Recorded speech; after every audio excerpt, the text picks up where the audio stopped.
Nakakaiyak para sa ilang namimili ang mataas na namang presyo ng kada kilo ng sibuyas.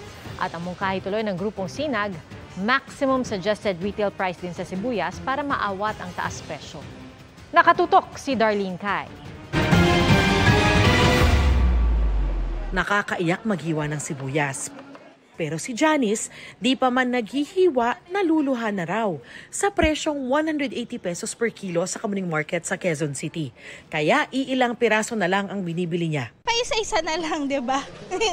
So, kung ano lang yung may sibuyas talaga, hindi mo na kailangan gawing sausawan. Ang tinderong si Ariel, wala raw magawa sa mahal na bigay sa kanila ng supplier. Siguro konti lang dating kaya tumataas. Konti ang dating kasi basa na nga yung iba eh. Kaya doon nagbabalot-balot kami worth 30 pesos, 50 ganyan. Bibili sila yung mga nakabalot-balot na lang, dagang 30, pang isang gamitan nila or pang dalawang lutuan. Sa pinakahuling price monitoring ng Department of Agriculture sa Metro Manila, umaabot sa 200 pesos ang kada kilo ng pulang sibuyas at 90 to 140 pesos ang kada kilo ng puting sibuyas.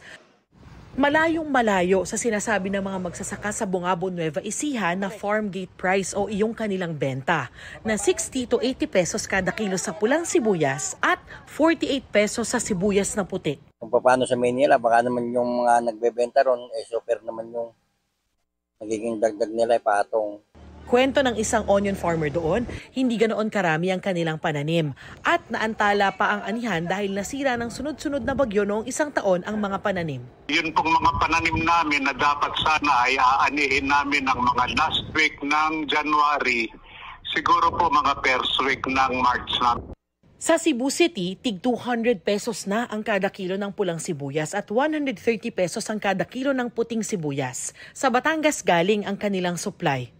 Para sa Samahang Industriya ng Agrikultura o Sinag, kailangan na ring magtakda ng MSRP o Maximum Suggested Retail Price sa sibuyas. Hanggang 120 pesos lang daw dapat ang kada kilo ng pulang sibuyas at hanggang 90 pesos lang daw ang puting sibuyas dapat. Kung wala talagang sinet na price, pwedeng tumaas yung presyo. Walang limit. So, hindi ka naman pwedeng kumaso dun sa mga retailer or wholesaler dahil wala ka naman sinet na price.